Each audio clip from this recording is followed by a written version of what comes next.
श्री गणेशाय नमः। श्री सरस्वत्यै नमः। श्री गुरुभ्यो नमः। श्री सीतारामचंद्राभ्यां नमः। श्री विठ्ठल रुक्मिणीभ्यां नमः। राधा सहित श्री कृष्णाय नमः। श्री पुरुषोत्तमाय नमः। वक्रतुंड महाकाय सूर्यकोटि समप्रभ निर्विघ्नं कुरु मे देव सर्वकार्येषु सर्वदा। गुरुर्ब्रह्मा गुरुर्विष्णु गुरुर्देवो महेश्वरः। गुरुः साक्षात् परब्रह्म तस्मै श्री गुरवे नमः। विनायकं गुरुं भानुं ब्रह्मा विष्णु महेश्वरान् सरस्वती प्रणम्यादौ सर्वकार्यार्थसिद्धये। शान्ताकारं भुजगशयनं पद्मनाभं सुरेशं विश्वाधारं गगनसदृशं मेघवर्णं शुभांगं लक्ष्मीकान्तं कमलनयनं योगिभिर्ध्यानगम्यं वन्दे विष्णुं भवभयहरं सर्वलोकैकनाथं। कस्तूरीतिलकं ललाटपटले वक्षस्थले कौस्तुभम् नासाग्रे वरमौक्तिकं करतले वेणुकरे कङ्कणम्। सर्वाङ्गे हरिचन्दनं सुललितं कण्ठे च मुक्तावली। गोपस्त्रीपरिवेष्टितो विजयते गोपालचूडामणि।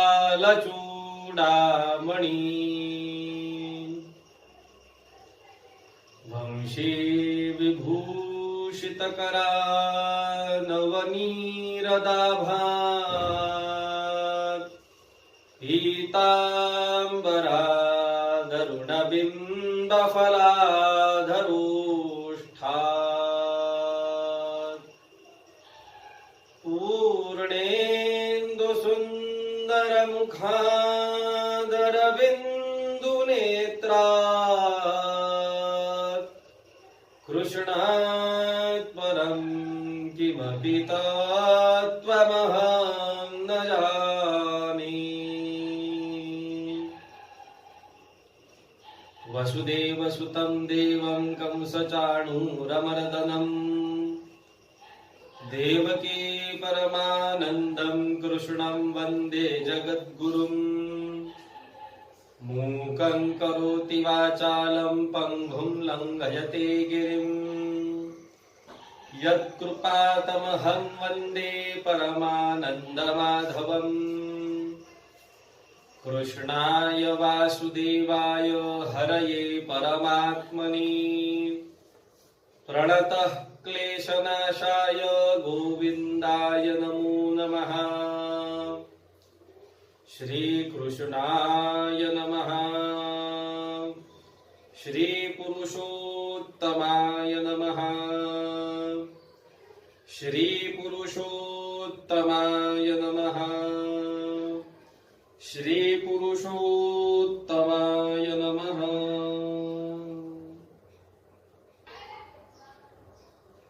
नमस्कार मंडळी, काल आपण चित्रबाहू राजाचं पूर्वजन्म त्याचं कथानक आपण ऐकलेलं होतं की पूर्वजन्मी तो मणिग्रीव नावाचा भिल्ल होता आणि त्याची पत्नी सुंदरा होती।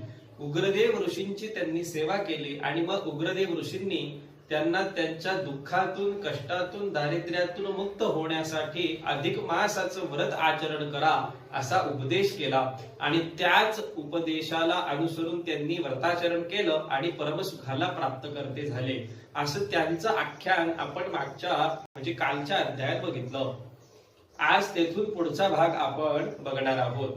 तर चला मंडळी, आरंभ करूया अधिक मास महात्म्य या महाग्रंथातील अध्याय 16वा. श्री गणेशाय नमः. इंदिरा म्हणे वैकुंठनाथा, सच्चिदानंद रूपिया समर्था, भवतापहारका भगवंता, विश्वार्ती हरता आहेस तू. यास्तव लोकोपकारार्थ तुझ लागे प्रश्निते यथार्थ. अधिक मासी स्नानादि कर्मार्थ जे का असमर्थ असती पै. त्याही शुभ कर्म करावे काही, की ज्या एकेची कर्मे लवलाही. स्नानादि कर्माचे फल सर्वही प्राप्त होई निश्चये. आणि अंती सायुज्य मुक्ती लाभे जेणे सकळा निश्चिती. ते शुभ कर्म दयाळा संप्रती कृपा करूनी मज सांगे. ऐसी श्रीची प्रश्नवाणी ऐकून बोले शारंग पाणी. प्रिय लोकानुग्रहकारिणी उत्तम प्रश्न केलासे. तरी सकळ नारी नरांचे अतिप्रिय होय जेणे साचे. आणि सर्वदा सर्वदानांचे तैसेची नेमांचे फल लाभे. आणि सर्व यज्ञ केल्याचे फळ प्राप्त होय जेणे सकळ. तैसेची जेणे दुरितमळ जाती समूळ लोपूनिया. आणि सर्वदा अशक्तांसी भवतारक निश्चयेसी. त्यातून विशेषे अधिक मासे सकळ फळासी ते तजे. ते सर्व कर्माधिराज नामक यद्यपि असे रहस्य अधिक. तरी मी तुझला सकळिक सांगतो ऐक आदरे. अधिक मासाची ये ठाई स्नानादि कर्मे करण्याविषयी. शक्ती नसेल जया देही हरिनाम त्याही जपावे. कोणत्याही प्रकारे करून करावे भगवन् नाम कीर्तन. तेणे सर्व काम परिपूर्ण होती जाण निश्चये. कृष्ण कृष्ण ऐसे सतत जे कलियुगा माझी बोलत. तया आयुत यज्ञांचे यथार्थ आणि कोटी तीर्थांचे फल लाभे. पूर्ववया माझी जो नर शुची धार्मिक सावधानतर. हरि कीर्तन करी निरंतर तोची सत्पुत्र जाणावा. तो त्या कीर्तने पितरा लागुनी सदा त्राही पुन्नरकापासुनी. म्हणून वेदज्ञ महामुनी पुत्र त्यासीच बोलतात. ना तरी सुकरीसी कुमर शतशः होती पुष्ट शरीर. परिते नरक प्रिय थोर भूमीसी भार सर्वही. गोमती माझी स्नान करीत आणि मग कृष्णाचे नाम गात. तयांच्या देशी ही यमदूत न प्रवेशती कदापि. आणि जे नर यथाधिकार भगवत गीता निरंतर पठती ऐकती साचार. ते मुक्त होत निश्चये. नीच योनीत जन्मले असोनी जे मम भक्ती करीती अनुदिनी. ते सकळ ही या त्रिभुवनी पवित्र जाण सिंधुजे. विप्रकुळे उद्भवोन जे का होत मद भक्तिहीन. ते म्लेंछ स्वभावी पूर्ण अत्यंत हीन अपवित्र. ह्या कलियुगा माझारे मद भक्त जेथे वास करे. तो यद्यपि कुदेश असला तरी पवित्र निर्धारी जाणिजे. इंदिरे ह्या कली समचांग नाही नाहीच अन्य युग. जेथे कीर्तने स्मरणेची सवेग पद अव्यंग लाधते.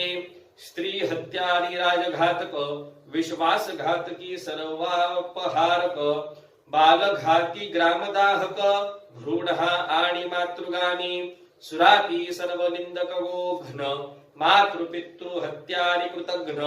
गुरुतल्पगामी मार्गघ्न आणि इतर महापापिष्टजे. ते आणि अन्यही पापी जन श्रीराम हरी श्री कृष्ण इत्यादी संकीर्तन करून मुक्त होती निश्चये. जरी रुगादी चारी वेद भले परम श्रद्धेने अभ्यासिले. किंवा तयांचे प्रेम सगळे व्याख्यान केले निरंतर. की धर्मशास्त्रादि चिंतिले की योगशास्त्रे अभ्यासिले. की सेतिहास पुराणे सगळे विवारली सर्व काळ.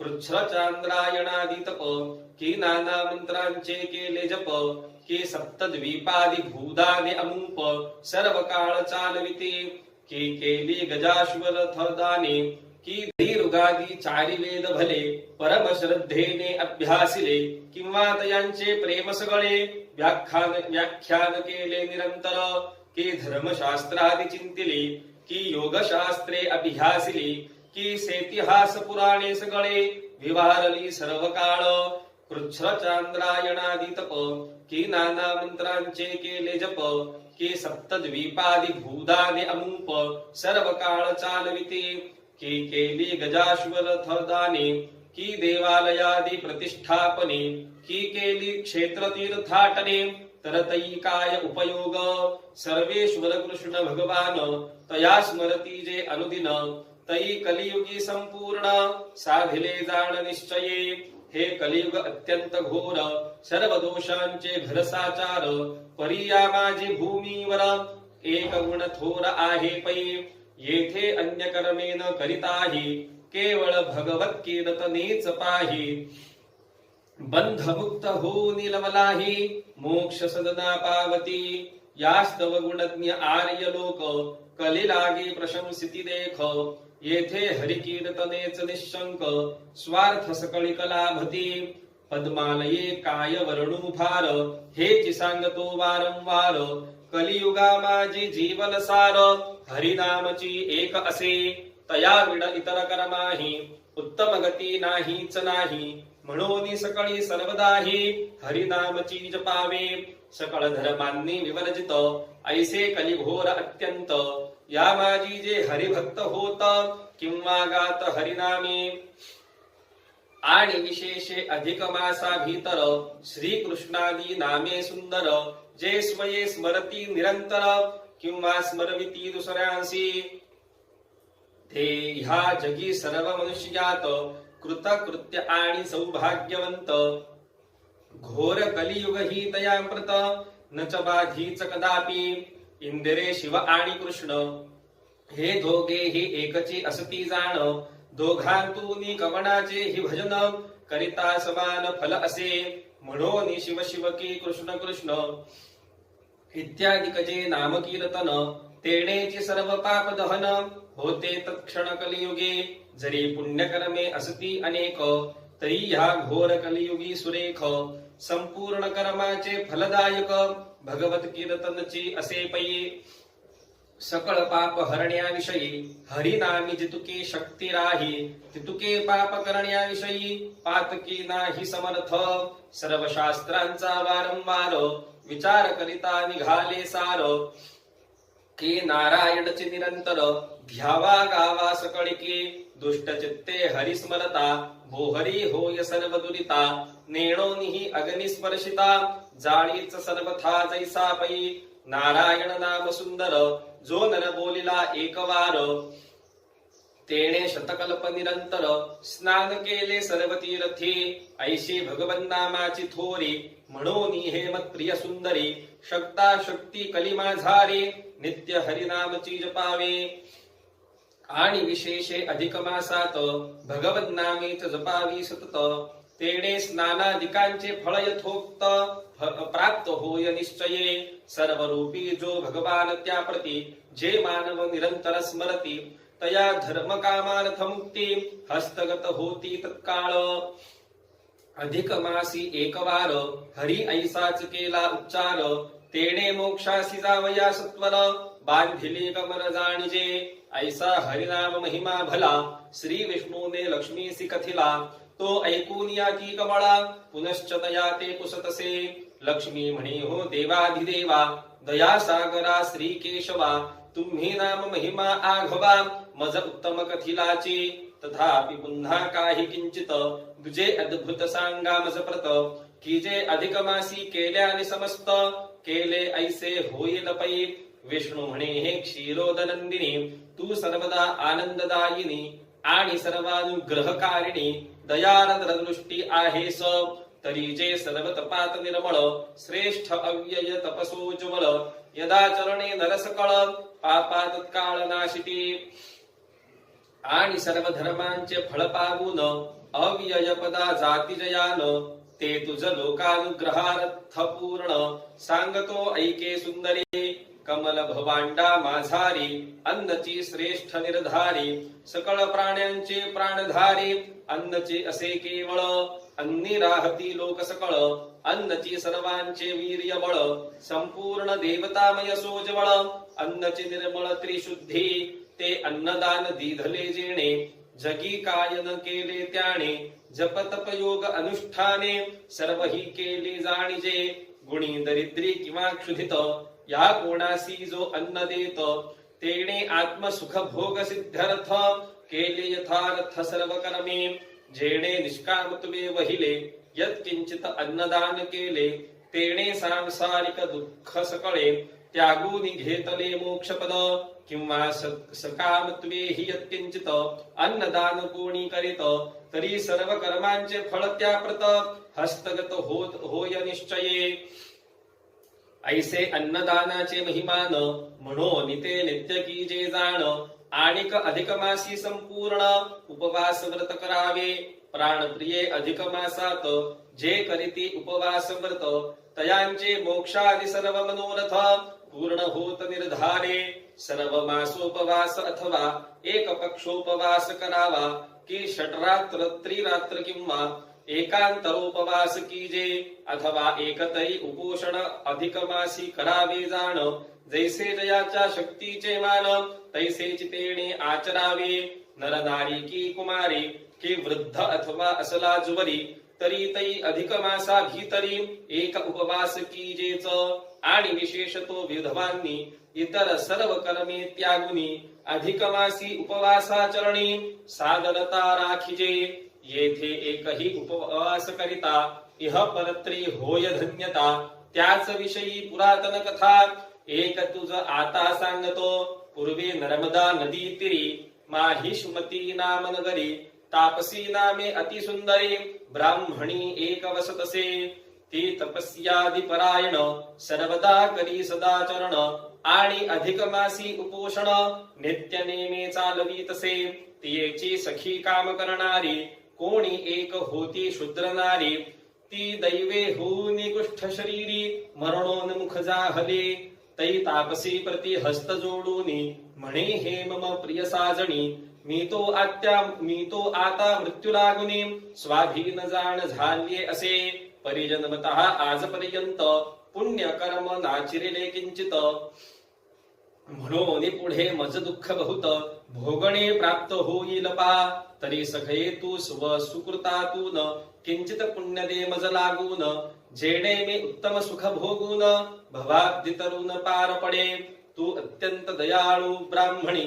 म्हणून केली ही विनवणी तरी तव सख्य केल्याचे जनी सार्थक झणी करी आता तुझ वाचू नये समयी मज तारणार कोणी नाही ऐकून तापसी हृदयी करुणा पूर्ण जाहले आणि पूर्वी जे मलमासात केले होते उपवास व्रत त्यातून एकोपवासाचे समस्त फल तियेस अर्पिले संकल्प करून तत्कालिक तियेच्या हस्ती सोडले उदक तो स्वर्गातून अलोलिक विमान तेथे उतरले मार्तंडाहूनी दैदिप्यमान विमानाचा प्रकाश गहन नाना दिव्य भोग परिपूर्ण माझी अत्यंत विराजते उर्वशियादि देवांगना माझी करते नृत्य गायना मग तया विमानी ती शूद्रांगना आरूढली तत्काळ ते बहुकाल पर्यंत भोग भोगूनी असंख्यात पुनश्च मेदिनी वाराणसीत काशीश्वर सुता जन्मले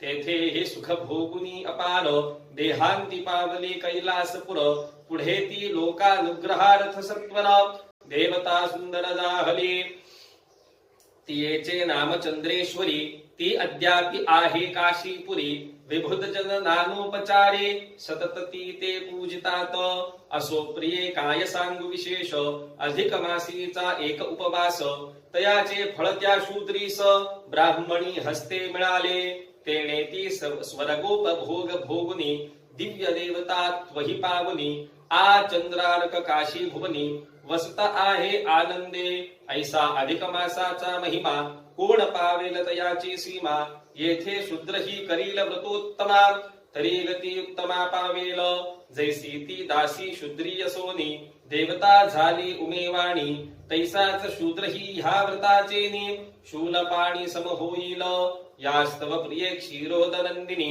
शुभेच्छो मनुष्य मात, एवं प्रकारे उपवास व्रत कथिता झाला वैकुंठनाथ, ते ऐकून या लक्ष्मी त्या प्रत, पुनरपि प्रश्निती जाहले, ती प्रश्नोत्तर कथा पावन, पुढच्या प्रसंगी वर्णिजेल पूर्ण, तरी श्रोते स्वांतःकरण सावधान राखिजे, श्री अधिक मास महात्म्य सार, बृहन्नारदीय पदमाधार, सज्जन श्रोते ऐकोत चतुर, षोडशोऽध्याय गूढः, श्रीकृष्णार्पणमस्तु।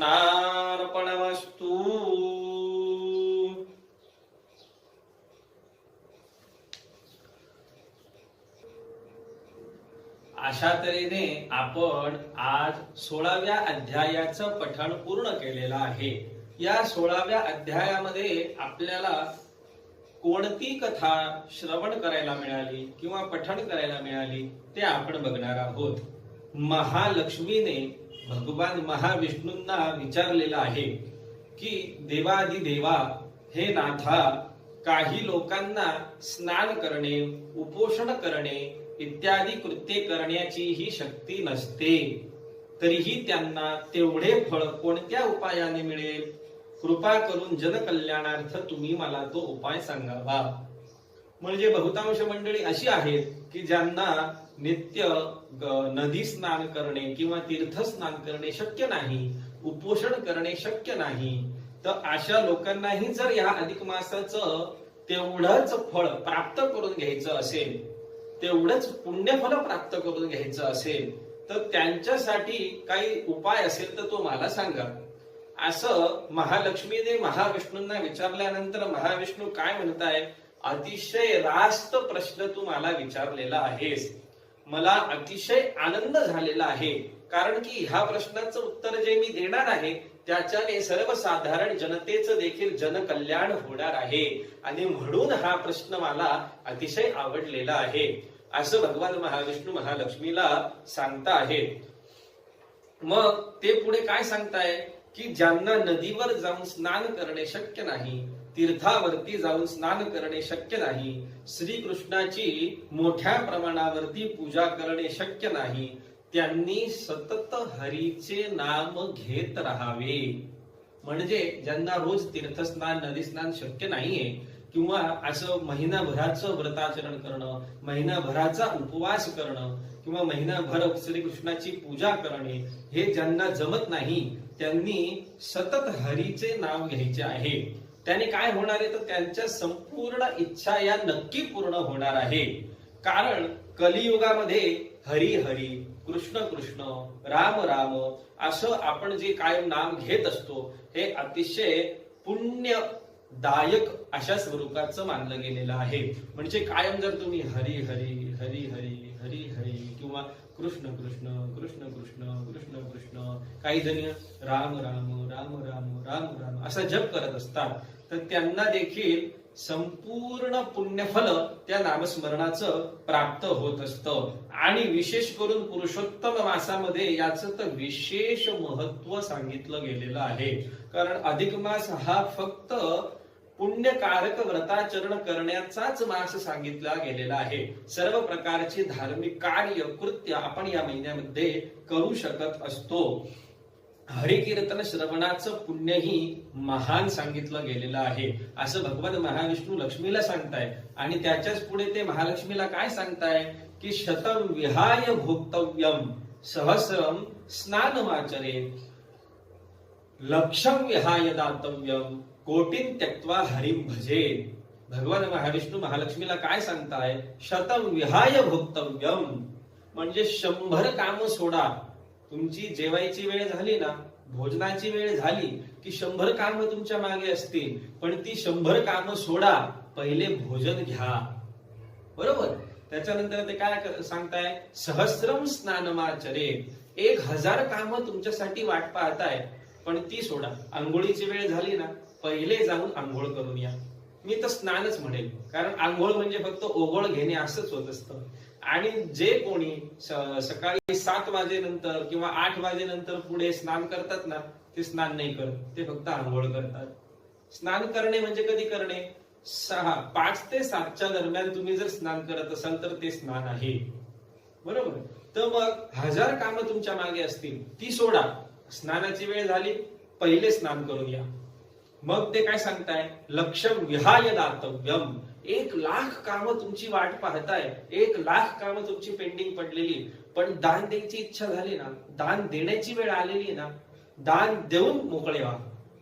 बरं, याच्यात आपल्याला अजून एक गोष्ट अशी जोडता येईल, तुरंत दान महत् पुण्यम, असं पण आपण म्हणतो. आपल्या मनात दान देण्याची इच्छा जागृत झाली ना, त्याच क्षणी दान देऊन आपण मोकळं झालं पाहिजे.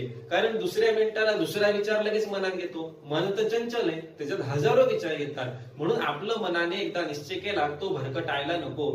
तुरंत दान महत् पुण्यम. लगेच इच्छा झाली, लगेच दान, आणि मोठं पुण्यपदरी पाडून घ्या. लगेच दान करायचं, मोठं पुण्यपदरी पाडून घ्यायचं. म्हणून लक्ष्यम विहाय दातव्यम. 1,00,000 कामं तुमच्यासाठी पडलेली आहेत, पण दान द्यायची इच्छा झाली, दान देण्याची वेळ झाली ना, ते सगळे कामं बाजूला सोडा. पहिले दान देऊन मोकळे व्हा, महत् पुण्यपदरी पडणार आहे. आणि कोटीन त्यक्त्वा हरिम भजे. 1,00,00,000 कामं तुमच्या मागे तुमची वाट पाहत असतील, 1,00,00,000 कामं तुम्हाला करायची असतील, पण ती सगळी सोडा. जेव्हा तुमची नामस्मरणाची म्हणजे जप करण्याची वेळ येते ना, ती सर्व कामं बाजूला सोडा. अतिशय छानपणे स्वच्छ हातपाय धुवा, आपल्या आसनावरती बसा, आपली जपमाळ हातात घ्या, आणि कमीत कमी 1 माळ तरी हरीच्या नामस्मरणामध्ये घालवा. मग तुम्ही हरी हरी हरी हरी असा जप करू शकता, किंवा कृष्ण कृष्ण कृष्ण कृष्ण असा जप करू शकता, किंवा राम राम राम राम असा देखील जप करू शकता. या नाम संकीर्तनाला या कलियुगामध्ये अतिशय महत्व प्राप्त झालेलं आहे. ज्याचं नामस्मरण जेवढं जास्त, तेवढं त्याचं पुण्य मोठं, आणि तेवढ्या त्याच्या मार्गात येणाऱ्या दुःखांचं कष्टांचं निराकरण तो श्रीहरी कायम करत असतो. म्हणून या अधिक मासामध्ये म्हणा किंवा या कलियुगामध्ये म्हणा, नाम संकीर्तनाचं अतिशय महत्व सांगितलं गेलेलं आहे. असं भगवान महाविष्णू महालक्ष्मीला सांगता आहे. जे कृष्ण नामाची अवहेलना करतात त्यांना फार मोठं दुःख भोगावं लागतं. जे श्रीकृष्णाचा अपमान करतात त्यांना खूप मोठं दुःख भोगावं लागतं, असं महाविष्णू महालक्ष्मीला सांगता आहे. हरिभक्तीची गोडी ही बालपणापासूनच लागलेली असते, किंवा बालपणापासूनच ती लागावी. जसे आपण आपल्या मुलांवरती संस्कार करतो, तसंच त्यांच्यावरती त्यांचं वळण, त्यांना ते अंगवळणी पडत असतं. आणि म्हणून आपण काय करत असतो, अगदी लहानपणापासूनच आपल्या मुलांना दिवा लावायची वेळ झाली संध्याकाळी 7 वाजता, चला रे मुलांनो बसा माझ्या जवळ, लगेच आपण त्यांना जवळ घेऊन बसतो आणि दिवा पेटवतो. मग शुभम करोति कल्याणम आरोग्यम धनसंपदा शत्रुबुद्धी विनाशाय दीपज्योतिर्नमोस्तुते.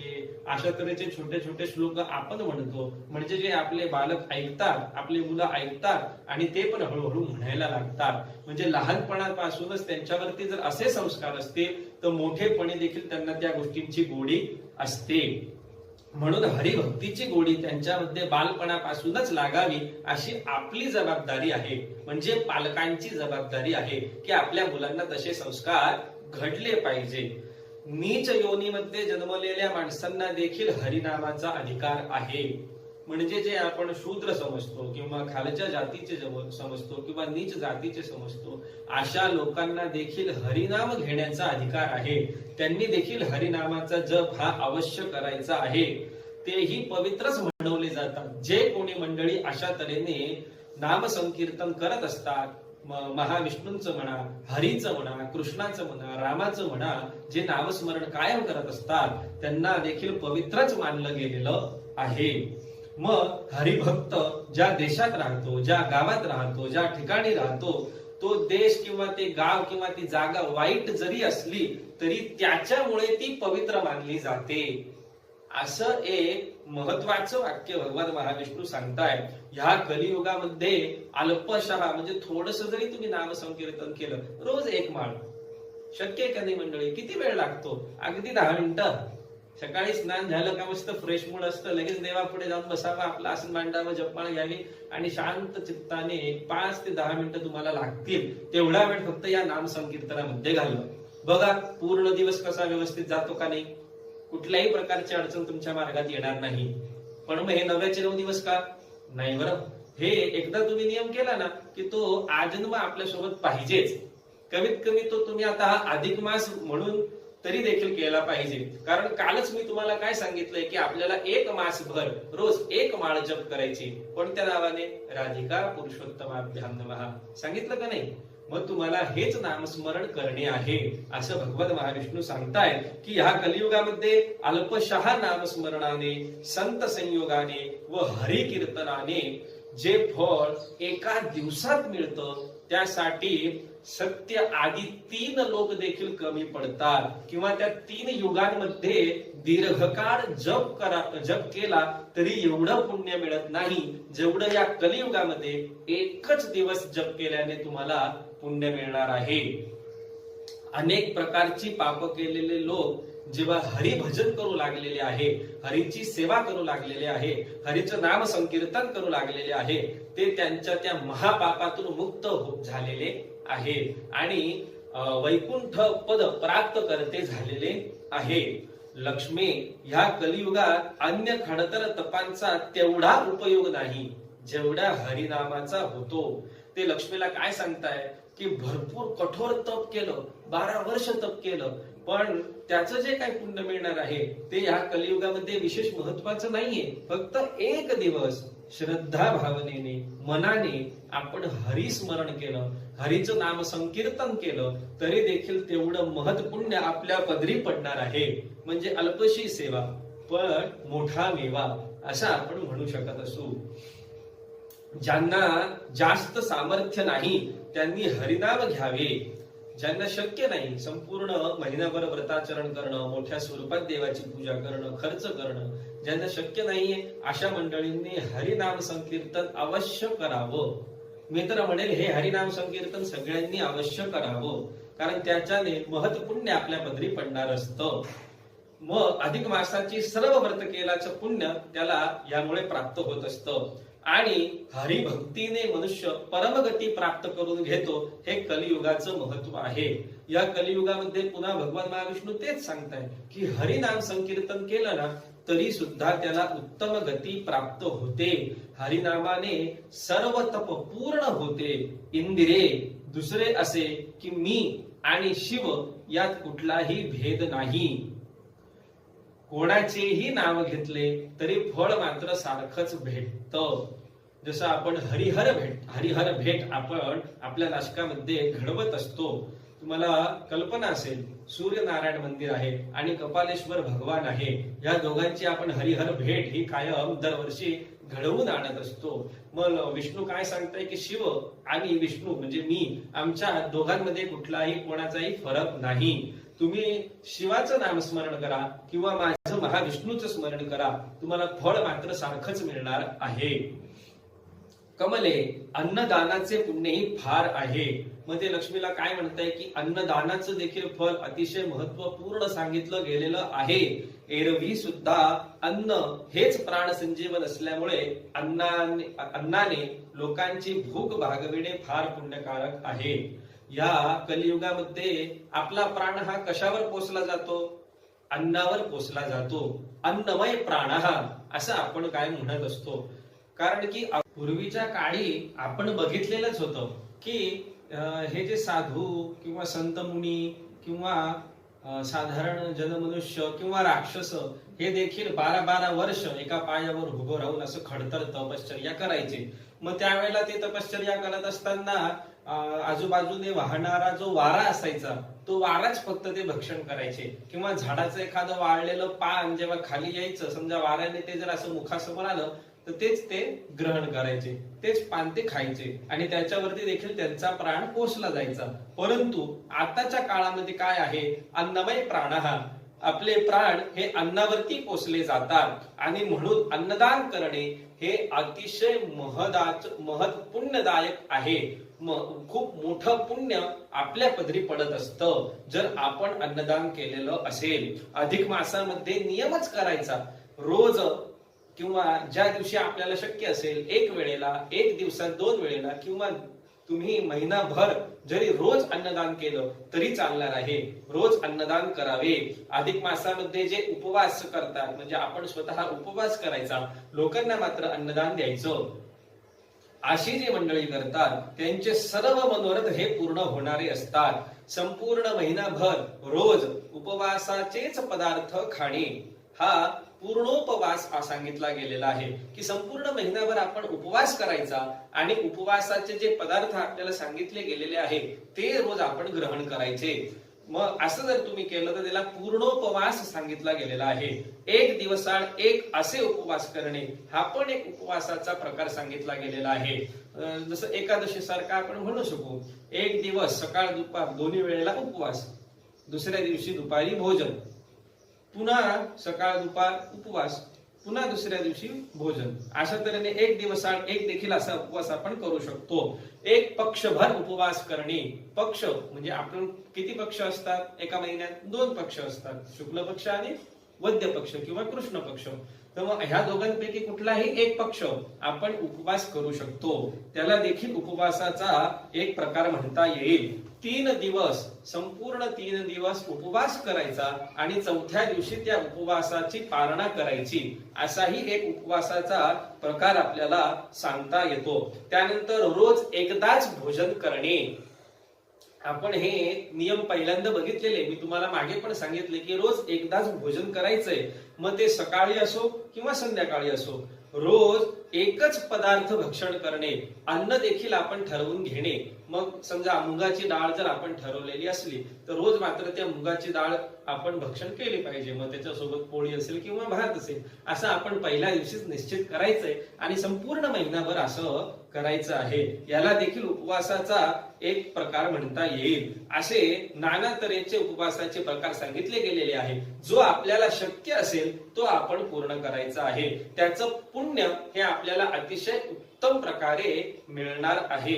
स्त्री असो, पुरुष असो, बाल असो, तरुण असो किंवा वृद्ध असो, यापैकी कोणीही असो, अधिक मासात किमान म्हणजे कमीत कमी 1 दिवस तरी ईश्वर कृपा प्राप्त करण्यासाठी यांनी उपवास अवश्य करावा.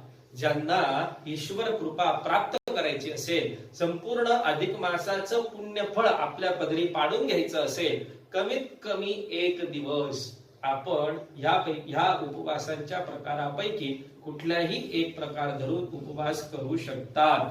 विधवांनी उपवास करणे खास करून त्यांना पुढच्या जन्मी सौभाग्यदायक प्राप्त करून देणारे असतात. विधवा महिला ज्या आमच्या आहेत त्यांनी जर उपवास केला तर उत्तम गती प्राप्त करणे आणि पुढच्या जन्मी अखंड सौभाग्य प्राप्त करणे अशा तऱ्हेचे पुण्यकर्म हे पुण्यफल त्यांना प्राप्त होत असतात. म्हणून त्यांनी देखील उपवास या महिन्यामध्ये केला पाहिजे.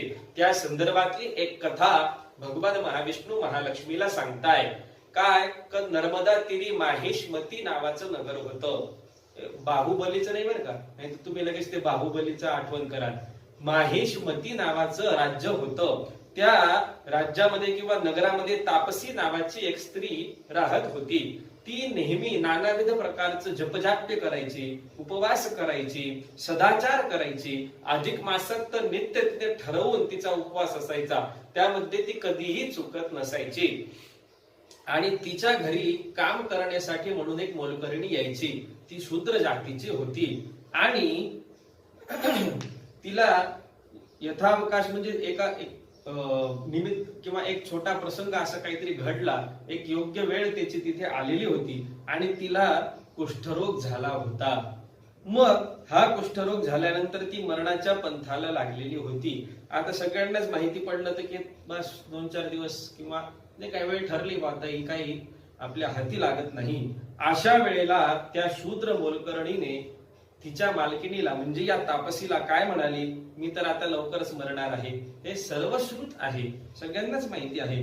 पण दुर्दैवाची गोष्ट अशी की मी आजपर्यंत आयुष्यात एकही पुण्यकारक कर्म केलेलं नाही, त्यामुळे मला कशी गती मिळेल, हे मला सांगता येत नाही. पण मी तुझ्याकडे काम करत असताना तुला मी बघितलेलं आहे, तू पुष्कळ प्रकारची व्रत वैकल्य ही केलेली आहे. त्यातलं थोडंसं पुण्य तू मला देशील का? म्हणजे माझं काहीतरी कल्याण होईल. अशा तऱ्हेने तिने तिच्या मालकिणीला, त्या तापसीला प्रार्थना केलेली आहे. त्यामुळे मला सुख मिळेल व संसार सागर ओलांडून मी पुढे जाईल. तू मला मैत्रिणी सारखी वागवतेस हे मला माहिती आहे, तुलाही माहिती आहे. मला तूच सर्वस्वी आहेस. माझं कोणाचं स्वतःचं असं नातेवाईक म्हणून नाही, कोणी आप्तेष्ट नाही. जे काय आहे तू आहेस. मग ते तू बघ, माझ्यासाठी मात्र एवढं कर. आणि मग तिच्या बाबतीत तापसीला आधीपासूनच सहानुभूती होती.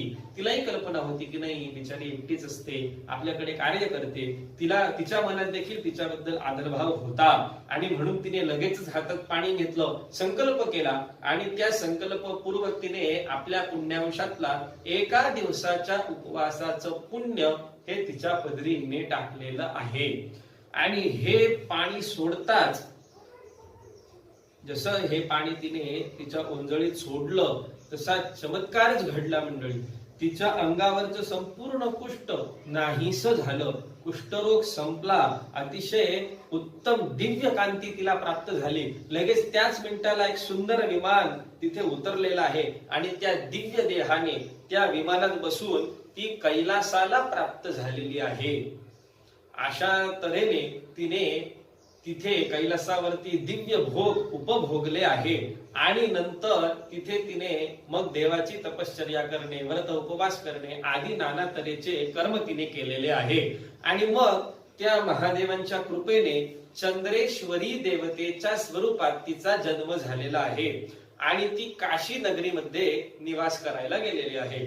तिथे आता जरी तुम्ही काशी नगरीत गेले किंवा बनारसला गेले तर तिथे तुम्हाला चंद्रेश्वरी देवीचं मंदिर दिसणार आहे. तिथे आपण दर्शनाला जात असतो. तेच हे चंद्रेश्वरी देवी, जे आदल्या दिवशी शूद्र मोलकरीण होती, पण एका तापसीच्या एका दिवसाच्या उपवासाच्या पुण्याने तिला देवत्व प्राप्त झालेलं आहे. आणि तिचं मंदिर देखील आपल्याला काशी नगरीत आजही बघायला मिळतं आहे. तिची नित्य पूजा त्या ठिकाणी कायमस्वरूपी होत असते. असं मग भगवान महाविष्णू महालक्ष्मीला सांगताय की अधिक मासातल्या फक्त एका दिवसाच्या उपवासाचं फळ जर एवढं असेल तर शून्य माणसांनी हे लक्षात घेण्यासारखं आहे की जर महिनाभर आपण व्रताचरण केलं तर त्याचं काय पुण्य आपल्याला प्राप्त होऊ शकतं. त्यावर लक्ष्मीने त्यांना आणखी प्रश्न विचारलेले. मग महालक्ष्मीने त्यांना अजून प्रश्न विचारले. त्या प्रश्नांची उत्तरं देखील महाविष्णू हे तिला देतात. पण तो कथाभाग उद्याचा आहे. उद्याचं दान विशेष काय आहे आणि व्रत विशेष काय आहे हे आता बघायची वेळ आलेली आहे. मला कल्पना आहे की आपण देखील या कथेमध्ये रममाण झालेले आहात. पण आपण रोज अंशतः म्हणजे एकच अध्यायाचं पठण करतो आहोत आणि एकाच अध्यायावरती बोलत आहोत. म्हणून इथून पुढची कथा जी पुढच्या अध्यायात आहे, 17व्या अध्यायात आहे, ते आपण उद्या पठण केल्यानंतर बघणार आहोत. तर उद्याचं व्रत विशेष आणि दान विशेष काय आहे मी तुम्हाला सांगतो. उद्या आपल्याला मधुरिपू नावाची देवता बघायला मिळणार आहे. उद्याची देवता कोण आहे तर मधुरिपू नावाची देवता आहे. आणि उद्याचं दान आपल्याला कसलं करायचंय, मखाणा. मखाणा माहिती ना, मखाणा. त्या मखाण्याचं दान आपल्याला उद्या करायचं आहे. मग व्रत विशेष काय आहे तर ह्या अध्यायामध्ये जे आपल्याला बघायला मिळालं, काय बघायला मिळालं, नाम संकीर्तन. अगदी बरोबर. महिनाभर आपण एक निश्चित वेळ ठरवून घ्यायची आहे. म्हणजे मौन व्रत जे मी तुम्हाला सांगितलं, मौन व्रत, त्याच्यातला पहिला प्रकार आपण काल म्हणजे आजच्यासाठी बघितला होता. आणि त्याचा दुसरा प्रकार हा आज उद्यासाठी आपण बघतोय. तर काय प्रकार आहे तो, एक वेळ आपण निश्चित करून घ्यायची की हा 1 तास मी मौन पाळेल, कोणाशीही बोलणार नाही. मग त्या 1 तासात आपण काय करायचंय, देवासमोर जाऊन बसायचंय. समजा शक्य नसेल, तुम्ही कामाच्या ठिकाणी असाल तर आपण असाल त्या ठिकाणी पण व्यवस्थित बसून आणि मौन पाळून श्री कृष्णाय नमः, श्री कृष्णाय नमः, श्री कृष्णाय नमः असा जप तुम्हाला करायचा आहे. किती करायचा आहे, कमीत कमी 1 माळ. यापेक्षा जास्त आपली इच्छा. तुम्हाला जर वेळ असेल, इच्छा असेल, मनात भाव असेल, तुम्ही जास्तही करू शकता. कमीत कमी 1 माळ हा जप करायचा आहे. आणि मग तीच जपमाळ महिनाभर पूर्ण झाल्यानंतर संध्यापात्र म्हणजे ताम्हण, पळी, पेला, तांब्या असं हे सर्व संध्यापात्र आणि ती जपमाळ एका योग्य ब्राह्मणाला दान द्यायची आहे. अशा तऱ्हेने आपण उद्याचं दान काय आहे तर मखाणा आहे आणि व्रत काय आहे तर 1 तास मौन पाळणे आणि श्रीकृष्णागत जप करणे, महिना झाल्यानंतर त्या वस्तू ब्राह्मणाला दान देणे. अशा तऱ्हेने दानविशेष आणि व्रतविशेष आपण बघितलेला आहे. उद्या पुन्हा आपली भेट होईल. तोपर्यंत सर्वांना नमस्कार.